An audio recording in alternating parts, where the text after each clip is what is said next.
that you dream of once in a lullaby. Oh, somewhere over the rainbow, bluebirds fly, and the dreams that you dream of, dreams really do come true. Ooh, someday you wish upon a star, wake up where the clouds are far behind. Be where trouble melts like lemon drops, high above the chimney top. That's where you find me, oh, somewhere over the rainbow, bluebirds fly,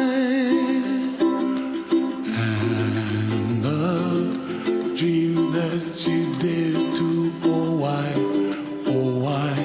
can't well, I see trees of green and red roses too. I watch them bloom for me and you, and I think to myself, what a wonderful world. Well, I see skies of blue and I see clouds of white and the brightness of day. I like the dark and I think to myself, what a wonderful world. The colors of the rainbow, so pretty in the sky, are also on the faces of people passing by. I see friends shaking hands, singing, how do you do? They really say, I love you. I hear babies cry and I watch them grow. They'll learn much more than we'll know, and I think to myself, what a wonderful world. Someday I wish upon a star, wake up where the clouds are far behind. Be where trouble melts like a lemon drops, high above the chimney top. That's where you find me, oh, somewhere over the rainbow, way up high. And the dream that you dare to, why can't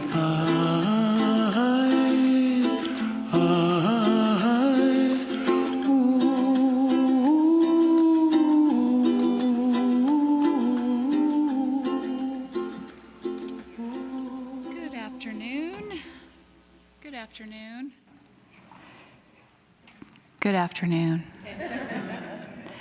Well, I was forewarned that Mr. Russell never got anywhere on time, so here we are, and it looks like a fun bunch that he has brought together to remember him. So I'm Trish Morris. I serve here as the spiritual leader at Unity Spiritual Center, Denver.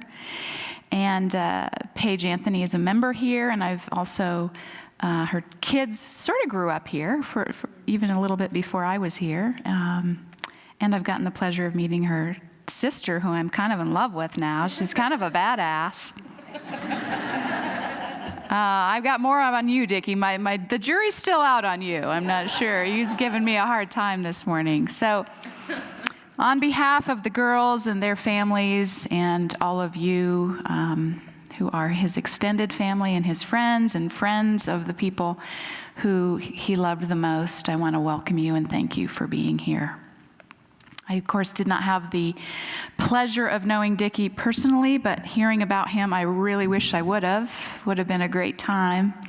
And the deep love and connection that I've really experienced in just the little time of you sharing about him with me has been really touching. So, we are gathered here today to remember and pay tribute to Russell William Olson and to support his family, his friends, and their friends as we acknowledge this loss of a father, of a grandfather, of a brother, of an uncle, is he a great-grandfather? No, he lucked out there. Saved a little money. And a friend and a neighbor. It sounds like someone who would really just help you if he came. A character, we know this. We'll hear more about that later. But a generously spirited man with great joy. So we certainly come here to mourn him, to grieve him, but also to celebrate the fullness of life that he lived, and clearly that he shared with so many of you. And it's times like this, I think, that it behooves us all to remember that the most precious thing that we do here together, often, we're busy becoming who we think we need to be and getting what we need to get done, but really it's the time and the connection that we share with each other, and the love and compassion that we show each other, and even the forgiveness and the healing that happens when you're genuinely committed and connected to each other. And so that is, in large part, what we're here to honor and to remember and to grieve together today. So, and I certainly am here to remind you of what I believe, that though he has left this physical planet, his energy, his spirit continues on in another realm. And so we're here to affirm that life is eternal, the soul is eternal, and particularly the love that was shared in our lifetimes continues on with that soul and certainly remains in your hearts as you move forward in this time of loss. So to that end, I would like to open with a prayer. I just invite you to take a deep breath. I know it's been a busy morning. I know for you as well, especially as his family members. So just let yourself arrive here, taking a deep breath, trusting that all is well. We are moving along at the perfect pace. We are here to pay a meaningful tribute to Russ this morning. And so, dear God, creator of us all, in whom we live, move, and have our being, we acknowledge your presence here this morning and your power within us as we gather in honor of your beloved child of love and light, Russell William Olson. May we each open our minds and hearts to your loving presence for guidance, comfort, and a deepened understanding of the truest purpose of our time here on earth, which Russ so clearly demonstrated. To live life to the fullest every step of the way, to choose happiness over all else, to help others, to have fun, to be of good spirit, and to express great joy. And so we especially hold Russ's daughters and family this morning, Heather, Paige, and their families in our hearts as they come to terms with this loss. I pray that they each feel the warmth of God's love, as well as the love of all of you here today, as a source of comfort, not only today, but in the days and weeks and months ahead. God, I give thanks for your generous spirit moving through all who are gathered here today, abiding with us as the love that sustains us, the peace that comforts us, the power that strengthens us, and the wisdom which enables us to know that life is eternal and that Russ is ever one with you. We are grateful for ourselves for this revelation that there is no separation in spirit. Through our oneness with God, we are one with each other. And through the eternal language of love, we are forever connected, one with another. And so in thy loving care, we consciously and purposefully today place Russ and ourselves. May peace and understanding fill our hearts and ease our minds. Amen. I got some amens from the front row. All right. So we can be sure that the presence of God, by whatever name and nature you may know that, is here with us today. You can be sure that God is with us in our grief, giving us strength and wisdom to see us through the times of sadness. And of course, that God is with Russ, that he is guided, he is safe, he is at peace, and on his way to his next expression. And nonetheless, I know it is natural for our hearts to be heavy, to be grieving when we lose a loved one. And so I'm just reminding us all that in the light of God's truth, the body is but the housing of the soul, and that soul is eternal. We remember the words of Jesus who said, "Do not let your hearts be troubled. Believe in God. Believe also in me. For in my Father's house there are many dwelling places, many rooms. If it were not so, would I have told you that I go to prepare a place for you?" So we trust these words as we trust in God. And I understand that to mean, as I already alluded to, that there are many dimensions of this experience, many of which we don't even know yet, certainly not the fullness of what happens after we die.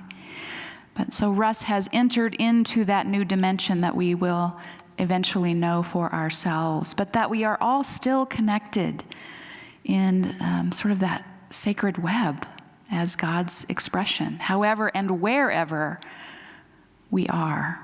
And so I just remind us of that today, that you remain connected with him at a soul level. And as he makes this step, we can know that there is nothing to fear, for all along his way, the presence and power of God, of absolute good, accompanies him to on his pathway home to the source of his being. And to be sure, he passes through the gate of death much richer than he began at birth. For he carries with him the rich treasures of the soul that he gained along the way. Many with you here today. Every act of loving kindness, of generosity and connection, of joy and laughter undoubtedly enriched his life and continue on with him in spirit.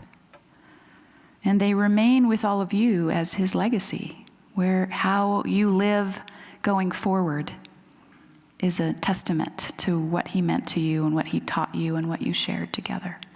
And so I'd like to invite his daughters, Paige and Heather, up, who will really speak more to his legacy and share their memories with you. So come on up, girls, ladies. Just want to make sure this mic is good for you.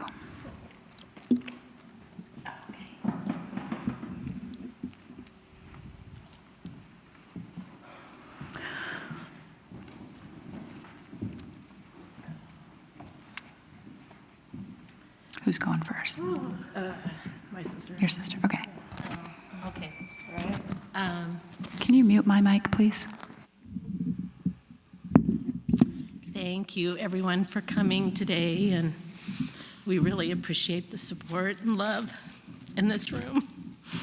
I'm already crying. Dad was a character. He was brought into this world. He was born here in Inglewood, born at home, and he was brought into the world by Dr. Gatewood Milligan. He always has these very weird, unusual names in his history, but who was brought into the world in 1936, and he moved to Colorado Springs with his family, and as a young man, he rode his bike all over Colorado Springs. They lived in several houses there, and he was always teasing his younger brother, Dick, down here in the front row. Moonbeam. Moonbeam. There was this. The mummy. There was a mummy in Colorado Springs, and what would he say? Moonbeam is coming Coming for you. And he'd go, Mom! He'd tell on him right away. Yeah. And anyway, he was a hard worker at a really young age, and maybe that explains why, as he got older, he learned to kind of live his life the way he wanted to, and not have a 9-to-5 type situation.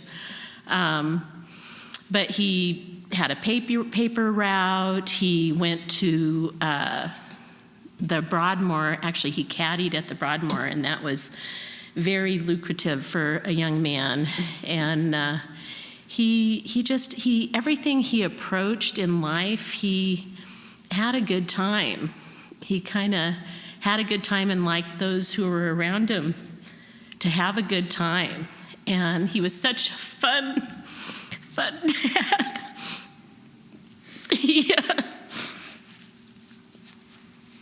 I was talking to a friend of mine who I have kind of lost connection with recently, and she reminded me of a slumber party many moons ago.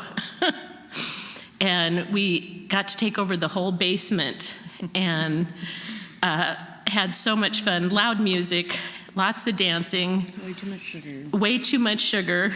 And at the end, it was a New Year's Eve party. We had an old station wagon, and so he gathered all of us up, and Mom was always on board with this too. They were quite a pair. But we all got on the roof of the station wagon and drove up and down our street with pots and pans. And my friend also said, well, don't you remember your dad let us smoke cigars? I'm like, gosh, I don't remember that part, but that could certainly be true. So Sounds like Dad. he kind of made those things that were forbidden not very interesting, so we were all pretty squared away kids. But that kind of brought back memories to me. And he had such good friends. He lost his dear friend, John Sacco, a few years earlier, and those two were just always together. They met in high school. It seemed like his high school friends, they were just really close. He went for a time to Colorado School of Mines, where he and his friends thought it would be really funny. They were in, what was it? ROTC. ROTC. And the drill sergeant was a drill sergeant. A real hard ass. And his friends, they all chipped in to register a fake person. Dominic Perico. And so the drill sergeant would be like, okay, where's Dominic Perico? Where's that Perico? And they would say, well, we don't know, sir. He says, They'd be like, Dominic says to screw off. they were such characters. I mean, I'm sure all of them in that generation would be in jail today. I'm pretty convinced of that. So they had lots of antics. Dad was a really brilliant guy. He has international patents for an oil extraction and gas extraction process that he invented when he was at Marathon Oil, but he hated being confined. He didn't want to be in an office. He wanted to be free. So the sales life and real estate was kind of more his cup of tea. He worked for Bill's Casing Tongs kind of in his later life, and so he was a people person. He was out talking to people and causing trouble, I'm sure, but he was a great man. And I remember growing up, kind of before Heather came along, but then he continued the tradition with Heather, fish hatcheries. So we've seen every fish hatchery on the Western Slope. In the state of Colorado. And and it was like, that was so much fun. When he worked for the state, his family went with him. So we went on all kinds of road trips, even when Dad was working, and just had lots of adventures. He was a great guy. He was a Swede and very stubborn, and so I think several of us have inherited that. And at times that would be incredibly frustrating. And I can think of one time, I don't even remember why, but I was driving and I was over there, and he was doing something that I wasn't happy with, and I dropped him right off at the, I kicked him out of my car, basically. I kicked him out of my car, and then I went, Mom was at the bakery working at Walmart, and I just went over and bawled my eyes out, whatever. I was frustrated with him. But no matter what was going on as a family, we talked about it. We fought about it. We laughed. We cried. We didn't let it fester, and that was really good. We are a close family. We're just not a big family, but that's why all you guys are here. I feel so blessed to have my preschool family and my real estate family and my family, and we feel very blessed. So, do I have anything else to say, or? I think you did great. Is that it? We loved our dad. We loved our dad, even when he'd frustrate us. In the last 3.5 years, that was a task, but we feel so glad that we could do that for him, because it was getting hard. And he deserved that. He was such a good daddy. The best. Yeah. We had lots of help. Our neighbors, who are our friends, and our Dirty Dozen friends, and we've got lots of friends, friends that are family, and so we feel very blessed about that. Absolutely. But anyway, I will. It's my turn. It's your turn. No. Okay, I kind of wrote some stuff down, but I just wanted to say what an awesome dad I had.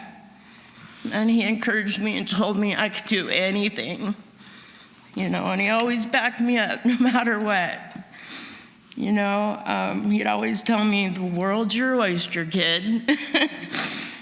And he was the coolest dad. He always let you do the things you weren't supposed to. Like wine coolers for my friend's birthday party, 13th birthday party. Riding on the hood of the car was always fun. And We did a lot of top of vehicle things. right? And dragging me along to meet his mafioso friends, despite the displeasure to the displeasure of my mother. Mom was furious. She was not happy with him dragging his little 16-year-old daughter down there, but I loved it. I was like, I am so cool. But mostly it's the sweet things that I'm gonna miss. And I'm gonna tell you a story about riding my horse one day, and I had been out riding all day and playing in the snow and the ice, and it was wintertime, and was freezing my ass off on the ride home, and so had such a long ways to go and was just frozen to the bone and thought my feet were gonna fall off. And I'm just trudging along, regretting some of my decisions of the day. And I look up, and here comes my dad driving down the road to save the day, and he popped me in the car and took my boots off and rubbed my feet so lovingly until they were toasty warm. And he was such a sweet man. And then he took off his wingtips and his big black socks and put them on me. And that's how I rode home, in my dad's big wingtip shoes on my little pony, and he followed us all the way home. But it's funny to think of my dad, because some people think of him as this big bar brawling guy. I know my uncle can attest to that, because they've had some bar brawling moments that I love to hear their stories about their bar brawling days, because they were an awesome team. getting into trouble. But my dad, he was such a sweetheart. He held no judgment on anyone. He would accept anyone. And if you needed something, he'd give you the shirt off his back, man. He'd always stop and give someone $5, the guy on the street, or somebody be in a rut at the convenience store and need $20 for gas. And man, he didn't think twice. He was just such a great guy. So I just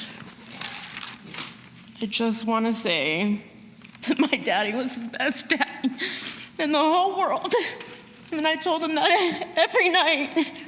And he would say, I don't know about that. And I'd be like, well, you are, because you're my daddy. So I know. So he was many things. He was a chemist. He was a salesman. He was a roughneck. He was a gambler. He was a risk taker and an entrepreneur. My brilliant, amazing, tough as nails Papa.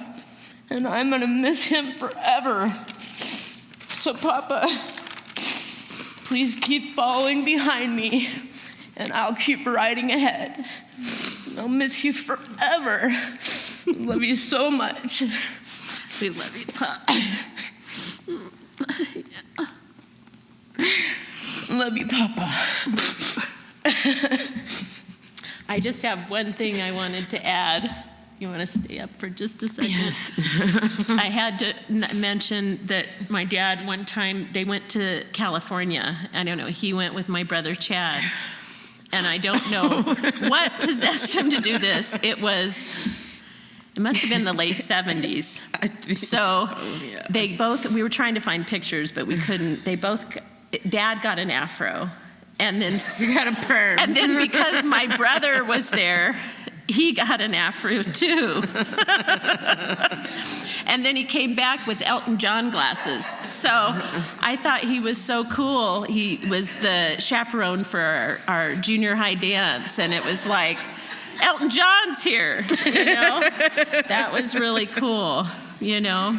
And I wanted to thank Uncle Dick he came over every other Sunday, and Aunt Evelyn brought all kinds of goodies, snickerdoodles, and I can't think of all the meals, and all kinds of good that was stuff. so helpful. And I know Uncle Dick, it meant so much to Dad to have Yeah. you visit, because He looked forward to that. yeah, he was kind of tired of us. He was always, when is Uncle Dick coming over? Or when is somebody else Albie gonna come around? Albie, Yeah. Albie kept him really good Yeah. company too. And Absolutely. so we just feel very honored and blessed to have all of you guys in our lives. Thank you. Thank you. Did he give you on your 13th birthday? Wine coolers. Wine coolers. I was going to say, I have a few questions. Did you mention the mafia as well? Okay, all right, we'll just leave it. That's a rumor, okay. That was a sweet tribute. We have another photo tribute that will come up as well to share with you.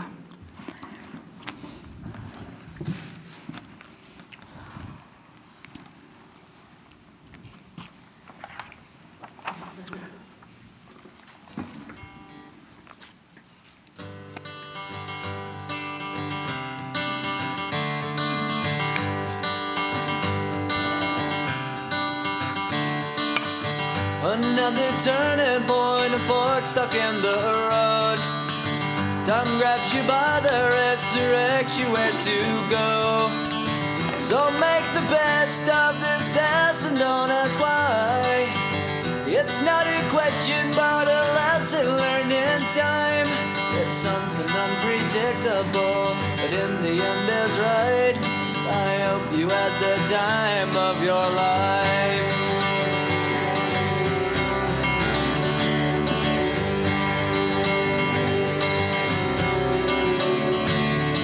So take the photographs and still frames in your mind, hanging on a shelf in good health and good time. Tattoos of memories and dead skin on trial. For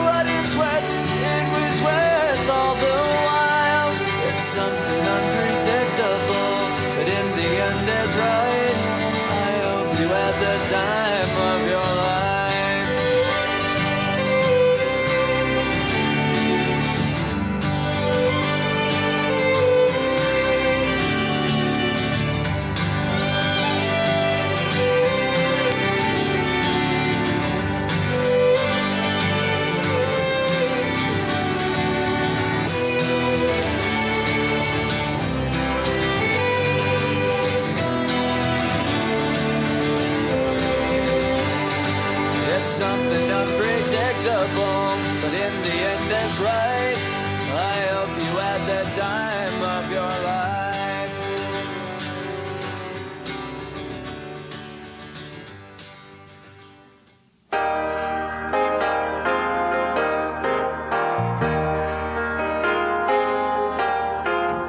Hot August night and the leaves hanging down and the grass on the ground smelling sweet.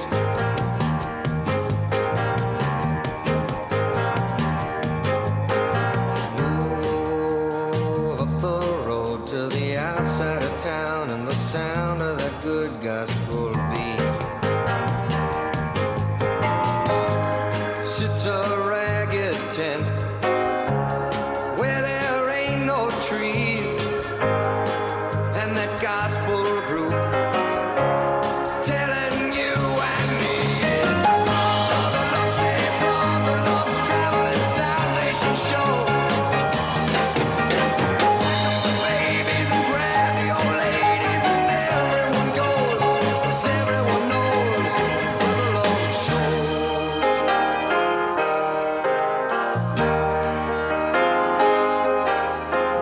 Room gets suddenly still, and when you'd almost bet you could hear yourself sweat, he walks in.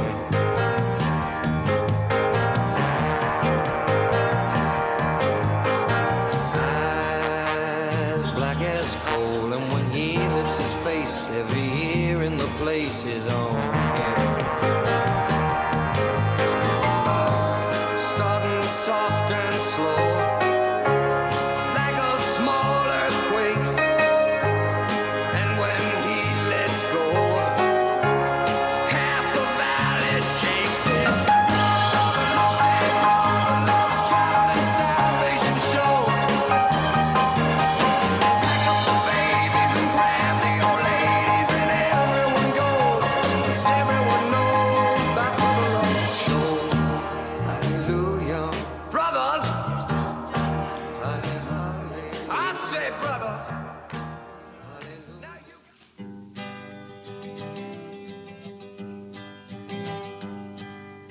Busted flat in Baton Rouge, waiting for a train, and I was feeling near as faded as my jeans. Bobby thumbed a diesel down just before it rained and rode us all the way to New Orleans. I pulled my harpoon out of my dirty red bandana. I was playing soft while Bobby sang the blues. Windshield wipers slapping time, I was holding Bobby's hand in mine. We sang every song that Javi knew. Freedom is just another word for nothing left to lose. Nothing, I mean nothing, honey, if it ain't free. Yeah, feeling good was easy, love, when he sang the blues. You know, feeling good was good enough for me. Good enough for me and my Bobby again. From the Kentucky coal mine to the California sun, hey, Bobby shared the secrets of my soul. Through all kinds of weather, through everything that we've done, your Bobby, baby, kept me from the whole world. One day of Neil Celine Sloan, I let him slip away. You shake my nerves and you rattle my brain. Too much of love drives a man insane. You broke my will, but what a thrill. Goodness gracious, great balls of fire. I let you love what I thought it was funny. You came along and woo, now honey, I've changed my mind. This love is fine. Goodness gracious, great balls of fire. Kisses, baby. Feels good. Hold me, baby. Well, I want to love you like I love you should. You're fine, so kind. Got to tell this world that you're mine, mine, mine, mine. That you my nails and I twitch on my thumb. I'm real nervous, but it sure is fun. Come on on, baby. It drives me crazy. And it's just great balls of fire.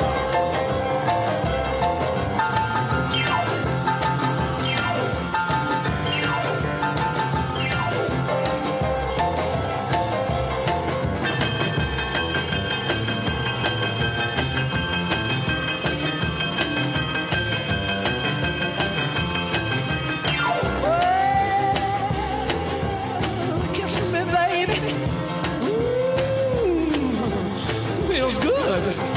Hold me, baby. Well, to love you like I love is should.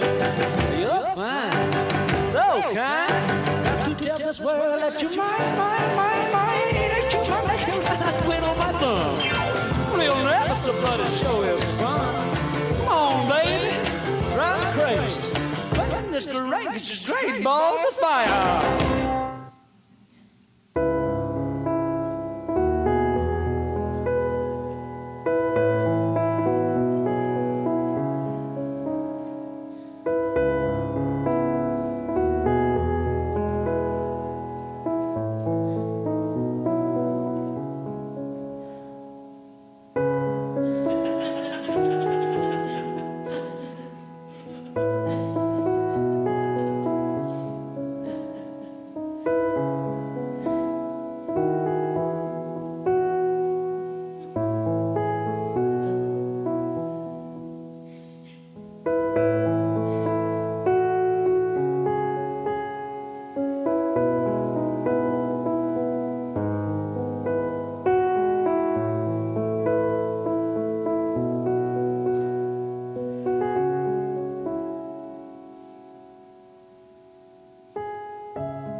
Cute, Logan. Thank you for putting that together. All sorts of fun. You got to be careful. They're taking pictures. There's evidence of these things. It looks like a lot of fun. And I think Logan and Sydney are going to say a few words now. Come on up.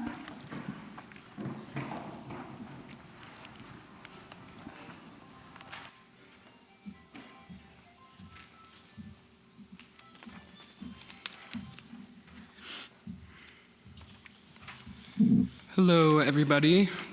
Just wanted to, before my sister starts, because pretty choked up, just wanted to thank all of you for coming out and showing your support and helping us celebrate his life. So. I'm going to read something on behalf of my grandpa's sister, Pat Pies. She says, "Hi there. Just wanted to say about my brother that he was certainly a light in this world. He seemed to me to always be looking for the joke in life and took great delight in sharing a laugh or 12. He will be sorely missed because of his wit and humor and kindness to his little sister. Hope you are all doing well. Love you all." You want to go or do you want me to do the next one? Okay. And then I wrote a little something myself here on my phone.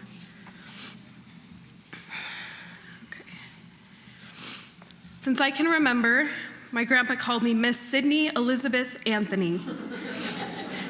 It always made me feel so regal, like a princess or a movie star. It always made me feel special.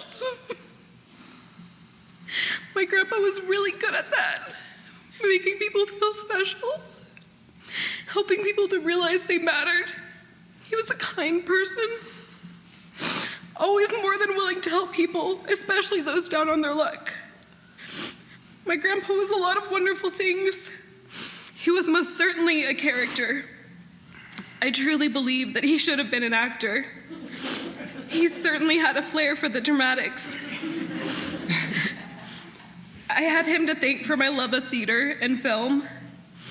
He had a wonderfully robust singing voice and would constantly break into song as though we were all living in some sort of musical. I'll never forget all of the silly old jingles he would sing from radio or television commercials long gone. My grandpa was a lot of wonderful things. He was stubborn as all hell. It definitely made me want to fight him at times, but only because I was equally as stubborn. I have him to thank for that as well. My stubbornness has made me tenacious in life. When I'm determined to do something, I will not stop until it gets done, and my grandpa was the same way. My grandpa was a lot of wonderful things: kind, loving, generous, adventurous, brave, tenacious, artistic, brilliant. But above all else, he was my loving, doting grandpa. I'll always be thankful for all that he's given me, and I'll love him forever. I'll miss you, Grandpa. Thank you for everything. You truly knew how to live life to the fullest, and I intend to continue on your legacy. Love you.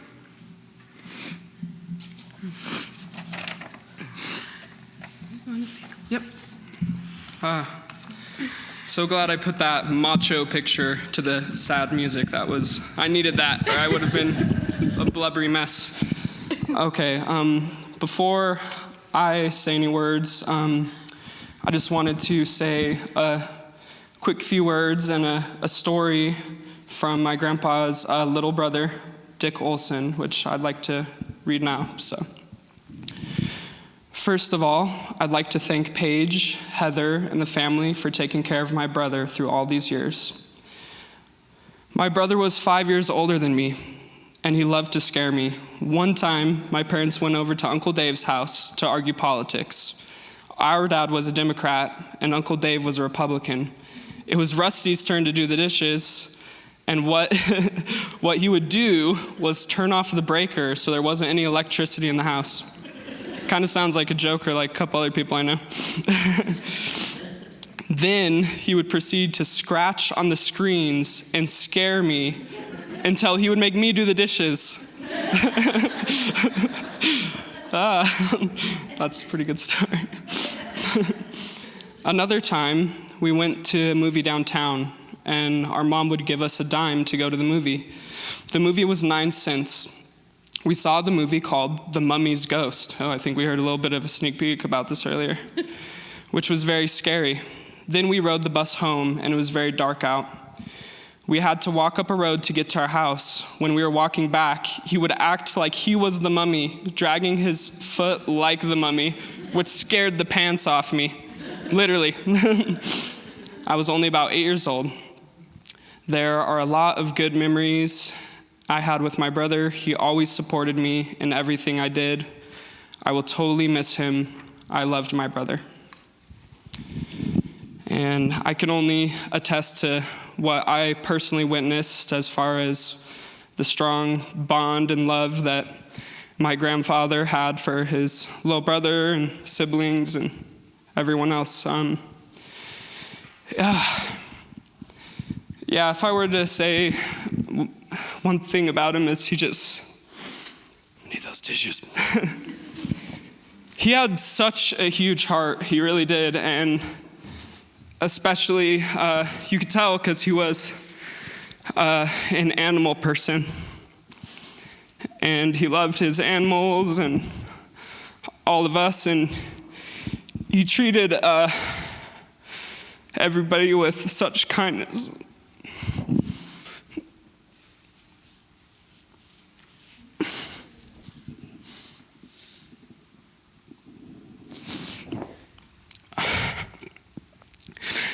But, you know,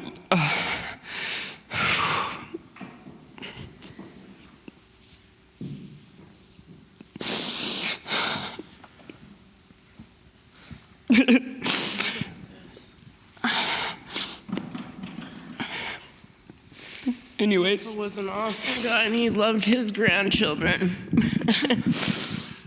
And we're all gonna miss him so much. Yeah, so I wish I could say more to attest to how good of a person he was and how much he meant to us and everybody else here, so. That's perfect, baby. That's perfect. I just wanted to say, too, you know, taking care of Dad these last 3.5 years, we couldn't have done it without Sydney and Logan. Absolutely. And I mean, they were in it up to their elbows, not just meals and that. And that just, it's such a gift, such a gift. And we couldn't have done it without them. So we're so happy and thankful. Yeah. Love you guys. And I just want to say to my mother and Ann, everybody who helped along the way, that it was a journey that we'd do over again in a heartbeat, but the strength and love that these two people showed me and everyone else, and that you do whatever it takes for the people you love. So that's it. That's right. Amen. Amen. Amen. Amen. Hallelujah. Oh. Pass the ammunition.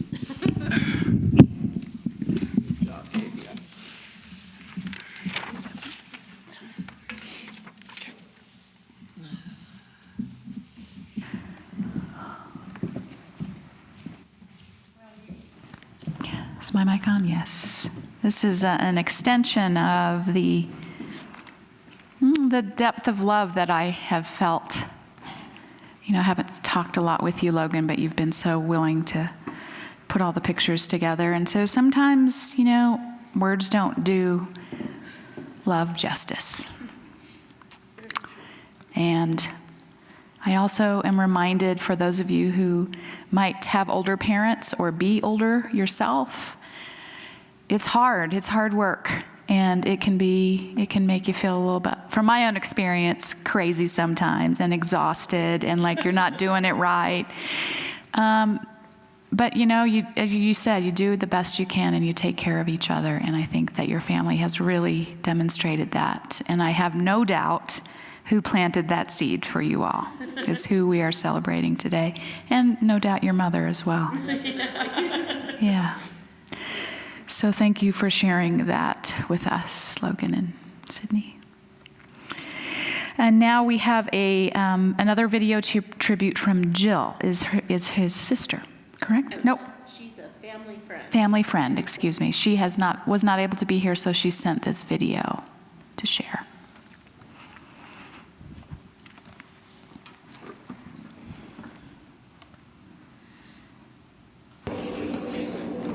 Hi, my name is Jill, and I've been friends with Paige and her family for over 50 years now. I don't know where the time has gone. I cannot believe 50 years has passed, but it has.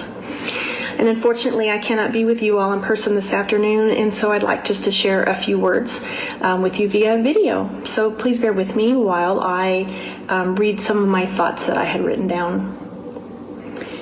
When I first met Russ, he was larger than life. I was 7 years old, maybe 8, and he was a large man to me at the time.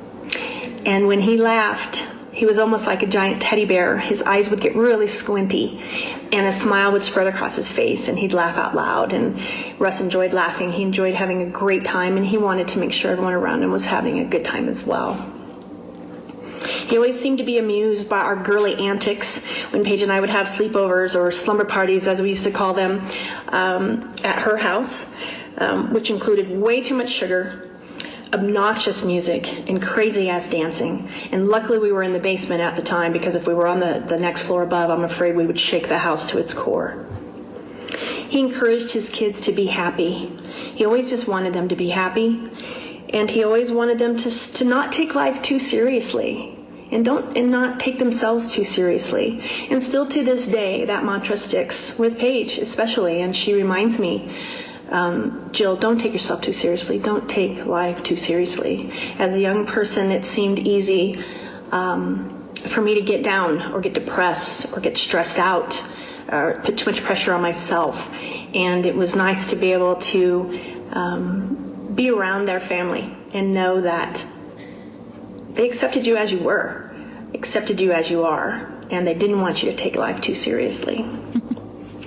One of my favorite outings that I was fortunate enough to be able to attend with them is when they would load the car up with themselves and me, and drive us all over to Glenwood Springs, and we would be able to soak in the hot springs for hours at a time. And we had so much fun. And Russ wanted to make sure that we always had a good time. So that's still one of my favorite memories. I still love that area as one of my favorite hot spots, no pun intended. And I know that Paige takes her immediate family there as well when they need a getaway and they want to do some soaking, and I hope it reminds her of her mom and dad. Although time and distance pulled me away as an adult, I always looked forward to seeing Russ when I was able to, or at least saying hi on the phone. When he got sick and moved in with Paige, so Heather and Paige could take care of him, they would sometimes put the phone up to his ear, and I got to say hello, how you doing, Merry Christmas, Happy Birthday, and it was the same old Russ, you know, always laughing, telling a joke, teasing me on the phone. He always knew he liked you if he was teasing you, and that always brought a smile to my face. So it brings another smile to my face to know that Russ isn't suffering anymore. He's not worrying or taking himself too seriously. He's not taking life too seriously anymore. He's out having fun. And I know that he would want all of you to do the same. And so thank you, Russ. Thank you for the belly laughs, for the endless teasing, and for believing there is good in this world and there is good in people. And that we all need to remember that and to look for that. I'm going to miss you.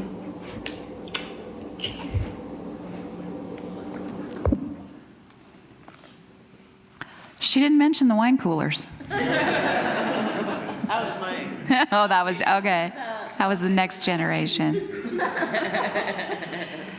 We'd like to open it up if anyone else would like to come up and share a memory or thought about Russ. Now's the time to do it. No pressure.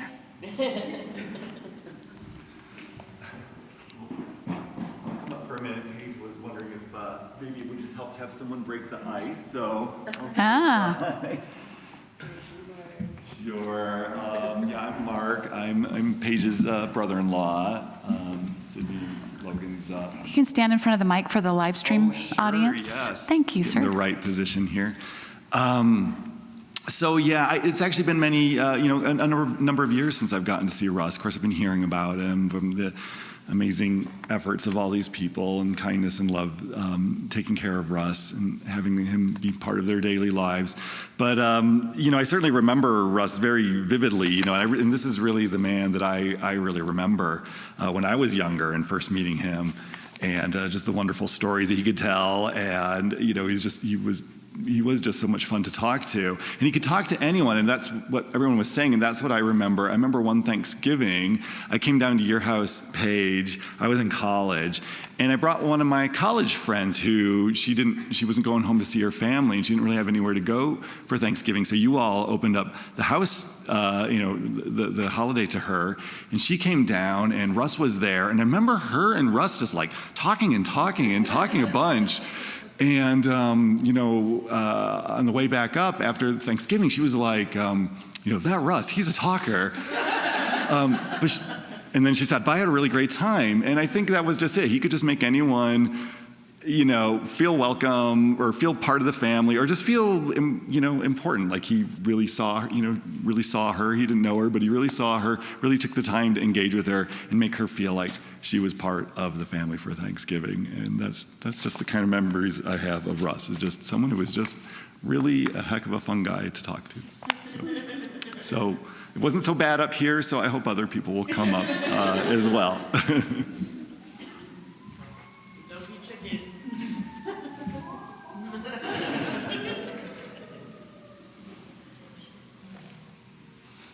Well, I encourage you to, continue to have these stories. They'll continue to come up for you and to continue to share them. It's bittersweet at first, I know, but then it's more sweet than bitter as you continue to remember and relive and impart some of the crap I know you're going to be doing in his name. the fun stuff, making sure people are having a good time, yourself included, and not taking yourself too seriously. What a great lesson. I think we could all learn from that. So I'd like to just invite you all into an opportunity to think about your own relationship with Russ. And you may be here as a result of knowing his family members, and that is your relationship, that is your legacy, your connection with him. So you can think of them as I just guide you through this moment of connecting, particularly those of you who are related to him. And however you knew him, I know there are friends here and acquaintances and helpers and neighbors. So just take a moment, if you will, and feel comfortable to close your eyes and maybe even put your hand on your heart, take a breath. And let your connection with Russ, however that comes forward for you, emerge in your mind and your heart, just for this moment. Connecting with the love you shared, the memories you shared, the lessons you learned, perhaps.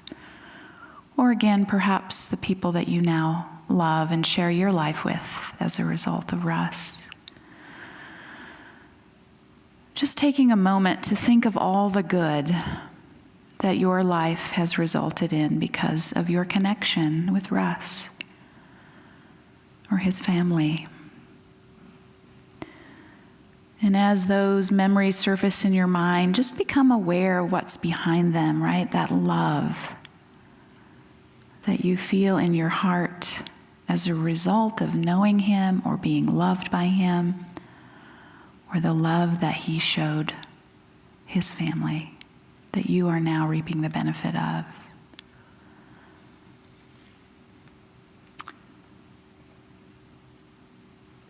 And let any joy that he brought you come forward. Let any lessons or greater understanding that came into your life through your relationship with him come into your mind.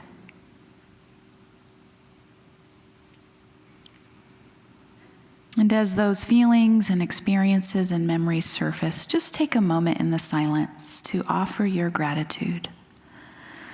From your heart to his, or from your heart to the family's, your gratitude for that connection, for all the good that this relationship has afforded you.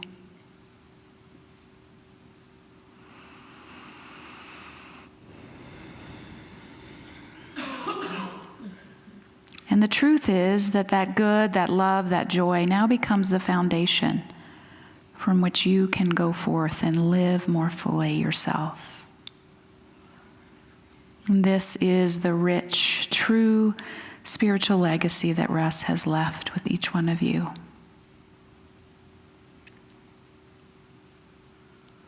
And this is what you take with you from here as your own living legacy from which you can build and find greater ways to fully express your love, your joy, your generosity, your kindness, just as Russ did so fully and freely. I know saying goodbye to someone you love is not easy. So I invite you all to just take this final time to bless him as we let him go in love.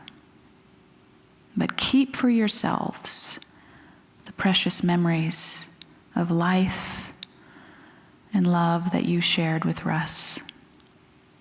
And know that they remain with you always.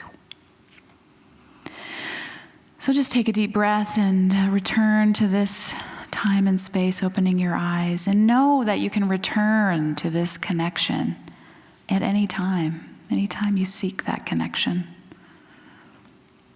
And as you continue on from here, may you each find meaningful ways to continue to share this rich legacy by offering more of whatever he so freely offered to you back into the world. His legacy now dwells within each of you. And you can keep it alive each and every day as you live your lives with a deeper awareness of how we affect each other, how we matter to each other, how we can show up for each other in small and profound ways. And how we can all more consciously attend to each other and be of generous spirit and find joy. Stop taking ourselves so seriously. I could use that. Paige shared this quote with me that reminded her of her father. It was a quote from Mother Teresa that says, "Joy is power. Joy is strength. Joy is love. Joy is a net of love by which you cast souls." And so as you move through the days and the weeks ahead, I encourage you to consider how you can express, in time, more joy. Sharing these stories will surely help you. And recognizing there's no timeline for grief, right? You just let it flow as it flows. And what I've learned is that grief is what's happening inside as a result of the loss we've experienced, but mourning is how we do that together, how we talk about it, how we share how we're feeling, how we share our stories. That helps us move through that process healthily. And so that's why it's always encouraged, this isn't a one and done thing. This is a process that we're just starting. And so be there for each other to share not only in the joy, but how you might be feeling heavy and sad as well. And so, dear Russ, oh boy, I would have had some fun with you, I think. As we loose you and consciously let you go on to new horizons and new experiences of expression, I offer you this final prayer, a favorite unity prayer, the prayer for protection. The light of God surrounds you. The love of God enfolds you. The power of God protects you. The presence of God watches over you. Wherever you are, God is. And for all of us here today, that applies to us as well. Wherever we are, God is, as expressions of divine life and divine love. And so we give great thanks for the earthly expression of divine life that took the form of Russell Wilson. William, I'm sorry. Yes, Russell William. As we lovingly release him back into your care, we set our own intention to purposefully incorporate the love, the life, and the joy that he so freely shared with so many of us. And so we thank you for being here. I know the family is so grateful for you. They've prepared a nice array of food for you to stay and visit. And thank you from the bottom of their hearts for all the support you've shown through this process. And thank you for being here. We can direct you. So if you want to stay, we'll direct you where the food is. So thank you very much. You can play that last song. It's a favorite. It's going to take it home.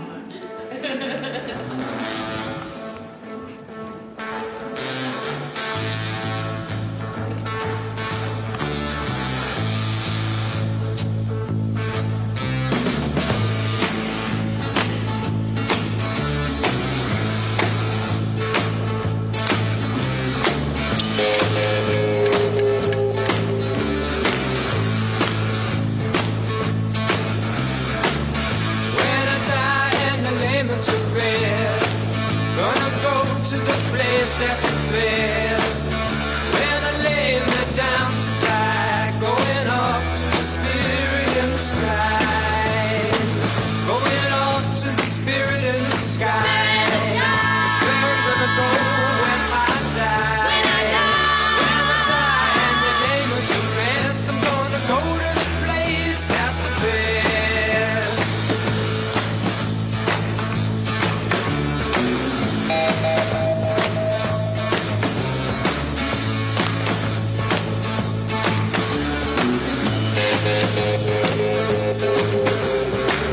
Prepare yourself, you know it's a must. Gonna have a friend in Jesus. So you know that when you die, He's gonna recommend you to the Spirit in the sky. Recommend you to the Spirit in the sky. That's where you're gonna go when you die. When you die and you lay it to rest, you're gonna go to the place that's the best.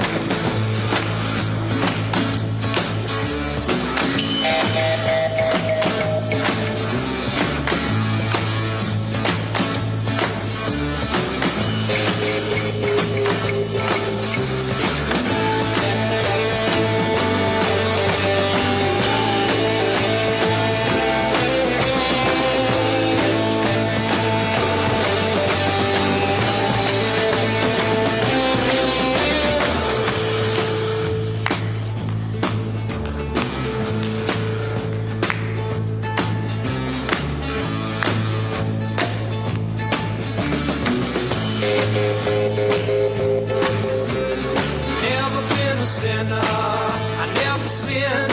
I got a friend in Jesus. So you know that when I die, He's gonna set me up with the Spirit in the sky. Oh, set me up with the Spirit in the sky. That's where I'm gonna go when I die. When I die and they lay me to rest, I'm gonna go to the place that's the best. Go to the place that's the best.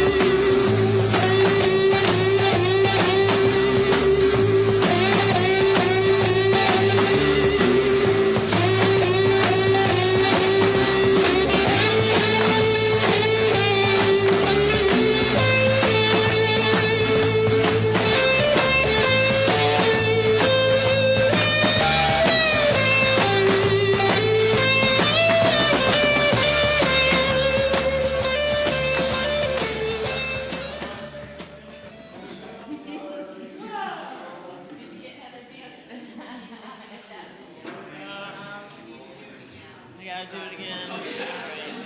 I'm a ham.